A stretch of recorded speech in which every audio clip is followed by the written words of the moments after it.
की ओर चलो। पहले फरमाइश के गीत पर लेकर झुमका होना चाहिए।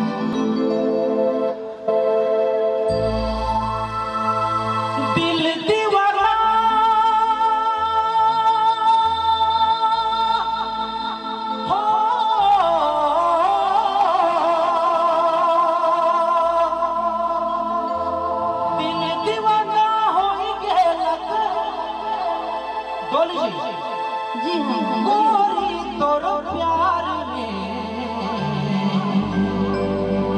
कीन देबो झुमका चल बरेली बाजार में। सही में जी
गोरी तोर प्यार में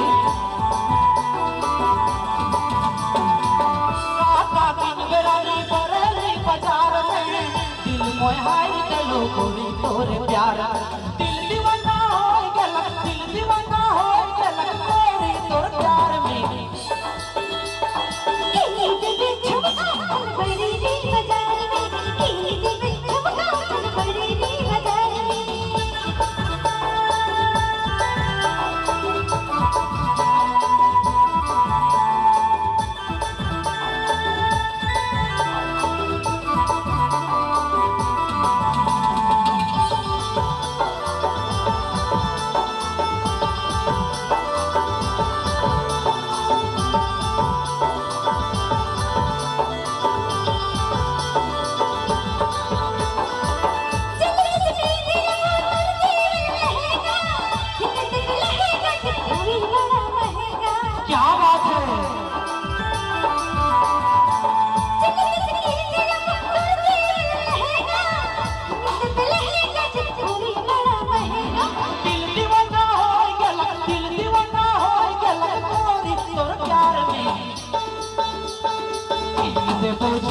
चल बरेली बाजार में देबो झुमका चल बरेली बाजार में।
कोई बड़ा महंगा।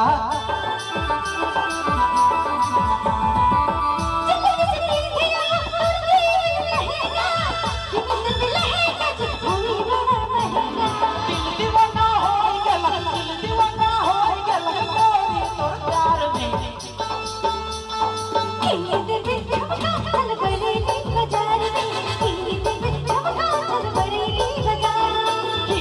वो झुमका चल बरेली बाजार में,